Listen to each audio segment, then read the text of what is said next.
Voy a decir algo, y voy a aprovechar que no tengo a Amado Vudú del otro lado, pero quiero arrancar por este lado, porque dan por muerta, o no por muerta, perdón, usé mal esto, pido disculpas, dan por fuera de cualquier candidatura presidencial a Cristina Kirchner.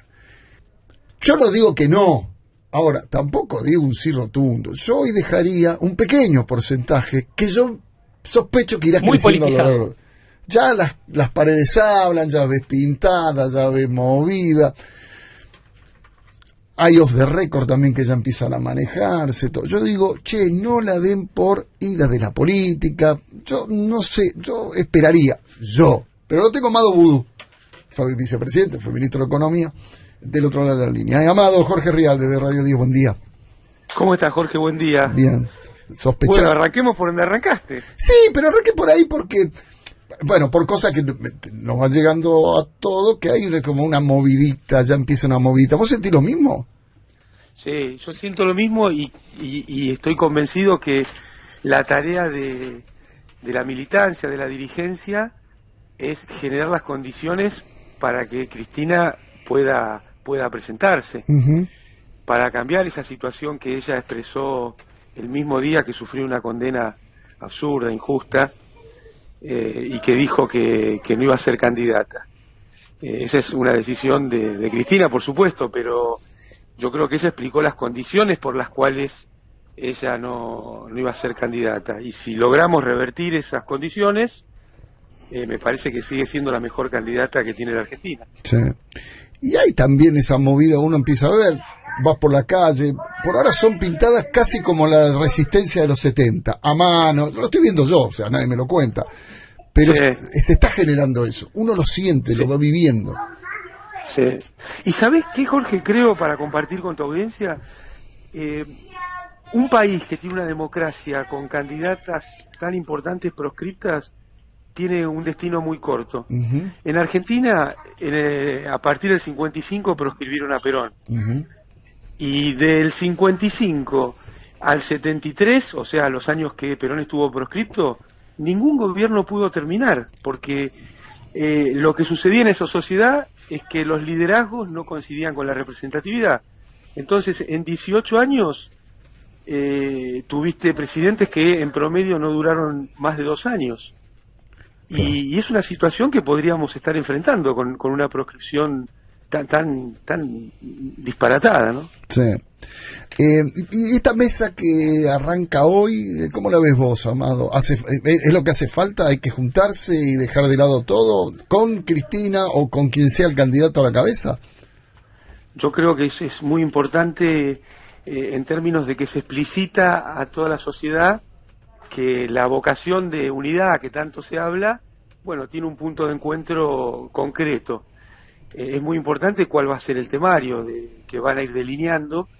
Me parece que el tema 1 es estar en contra de la proscripción de Cristina, y eso decirlo muy fuerte. Eso es fundamental. ¿Vos sentís que hoy de esa mesa el primer punto tiene que ser ese?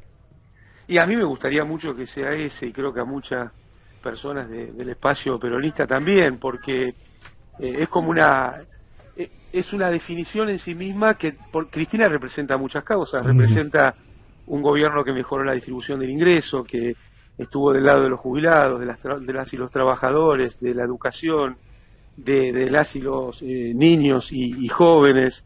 Entonces me parece que es una figura que es mucho más que un nombre, sino que es una especie de sello de calidad, de que se pueden hacer muchas cosas. Y entonces que se sienten dirigentes importantes, representativos, que muchas veces podemos representar ideas que no coinciden en un 100%.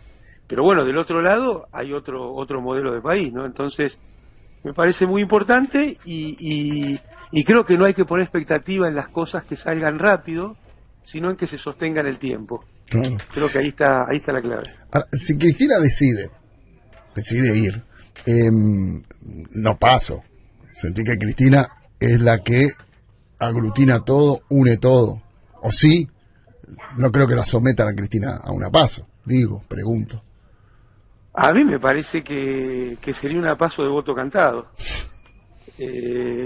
Pero bueno, son herramientas que quizá el espacio pueda pensar que abren más las posibilidades a partes de la sociedad, y no hay que descartarlo. Yo creo que ella representa también la unidad, porque a veces se olvida que fue Cristina la que diseñó esta unidad, y bueno, y que tuvo además esas cosas que tiene, ¿no? De decir, bueno, para que esté la unidad, hasta yo no me pongo en el primer lugar, sino que, bueno, que Alberto Fernández sea el presidente. Entonces, esa generosidad que tuvo, que es una generosidad política, no personal, ¿no?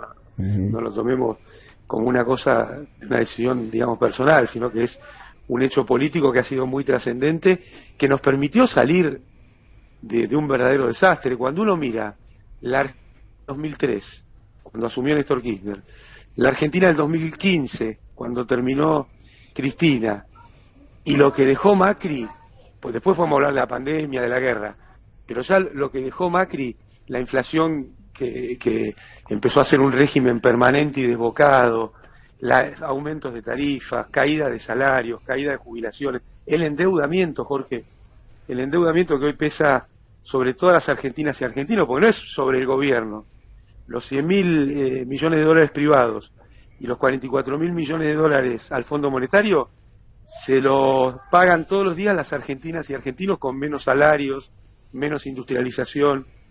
Así que eso es lo que hay que ir revirtiendo y convertir, me parece a mí, lo que este gobierno viene haciendo, que es que mejoró la actividad económica. Bueno, ahora viene el paso más trascendente, que es que esa mejora de la actividad económica llegue a todos los sectores de la población, porque tampoco nos sirve que al país le mejore el PBI si eso no le llega a cada una de las argentinas y argentinos. El 6% de inflación es una pésima noticia para todos los argentinos. Ahora, también es una muy mala noticia para el peronismo. Digo, esto pone en riesgo una reelección, una continuidad en el gobierno, sea quien sea el candidato, digo, Amado. Sí, la verdad que hay que decirlo sin vueltas. Es una muy mala noticia. Yo creo que nuestro gobierno perdió con Martín Guzmán 2 años y medio, donde realmente las políticas económicas tenían un sesgo muy vinculado al Fondo Monetario Internacional. Me parece que el presidente tomó una decisión muy importante de poner un ministro de Economía que esté vinculado a la política argentina y no a lo que pasa en otros lugares del mundo. La elección de Sergio Massa como ministro de Economía creo que fue una gran decisión, porque le da un giro de 180 grados desde dónde se piensa la política económica. Después nadie hace magia, es muy difícil salir de la situación. El endeudamiento estructural que dejó Macri ese es el verdadero cepo de la Argentina, tanto que se habla de cepos. El verdadero cepo es la deuda que hizo Mauricio Macri y su equipo.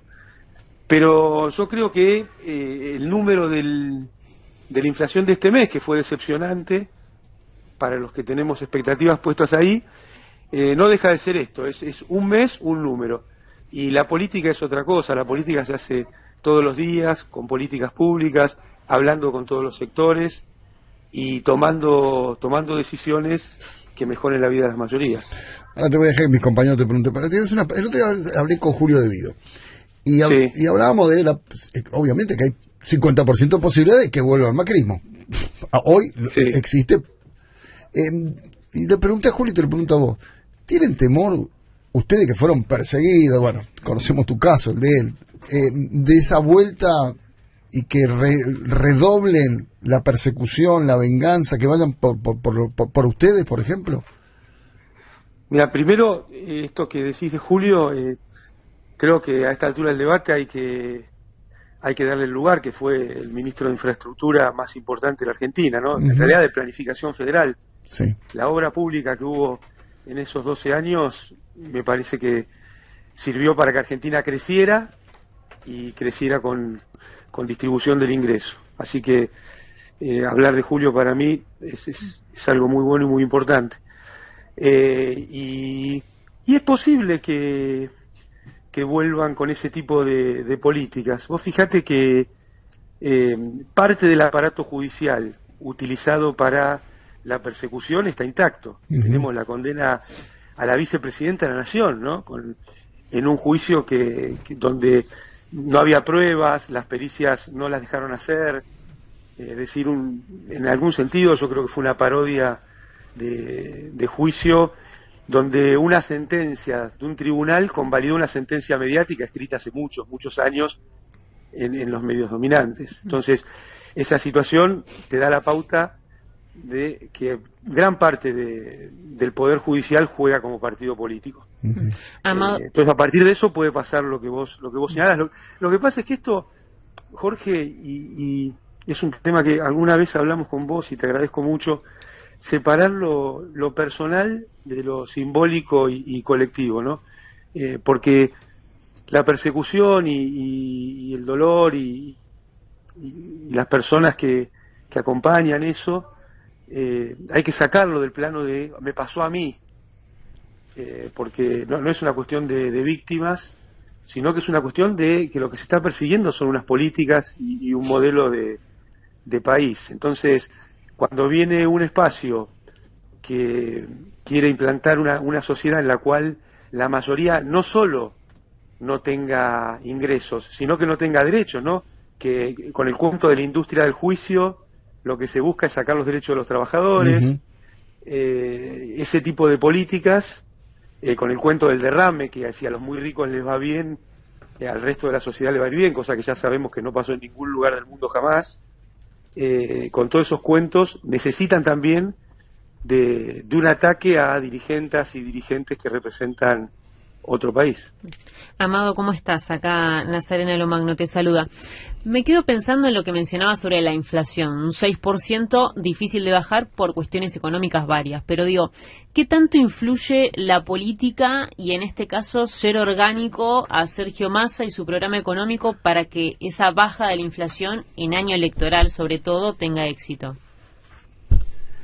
Bueno, claramente el éxito del ministro es el éxito del gobierno y viceversa, y me parece que una elección siempre se gana o se pierde mirando el futuro y no el pasado, pero también el pasado cercano influye mucho en el humor del votante, y esto es razonable y lógico que así sea. Por eso a mí me parece que Sergio Massa es una persona que está llevando adelante una tarea, paró un golpe de mercado, lo primero que hay que decir, ¿no? Porque allá en momentos que renunció el ministro Guzmán en una forma tan despectiva y irresponsable, lo hizo porque se le había ido de control el sistema macroeconómico de Argentina. Entonces, en vez de trabajar para modificarlo, lo que hizo fue tirarle la renuncia por la cabeza al presidente. Ahora, vos sabés, en ese momento, ese día, ese sábado, que renunció, él hablaba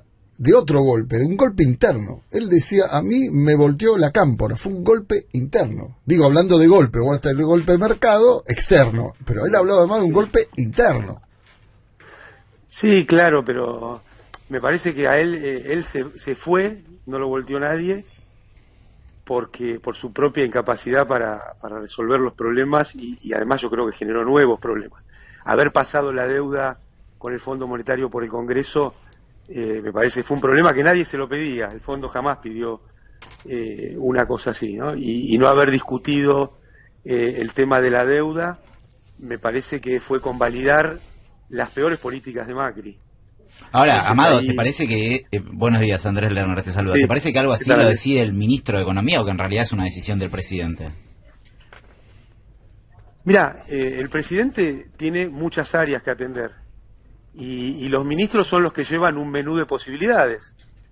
Entonces, si a vos como decisor te achican el menú de posibilidades, quizá el mismo día que Alberto Fernández tomó la decisión de firmar ese acuerdo, muchos hubiéramos hecho lo mismo porque se perdieron 2 años y medio de negociación en los cuales se iban achicando los cursos de acción a seguir. Yo creo que lo que falló el ministro Guzmán es que nunca negoció, siempre pensó en términos de lo que quería el fondo. Ahora, ¿no falló entonces algo también, crees, Amado, en la discusión del Frente de Todos? Digo, llega Alberto Fernández a la presidencia, vos decías, el presidente tiene que encarar muchos temas, obviamente es así, pero digo, desde ya 2019 se sabía que el tema más importante que iba a tener que encarar cualquiera sea el presidente de la Argentina era la deuda más grande de la historia de Argentina y la deuda más grande de la historia del Fondo Monetario Internacional, porque eso fue lo que dejó Macri. Y no faltó quizás debate interno dentro del Frente de Todos antes de que Alberto Fernández asuma como presidente, para ya tener una postura consensuada y tomada entre los distintos sectores de qué se iba a hacer con eso.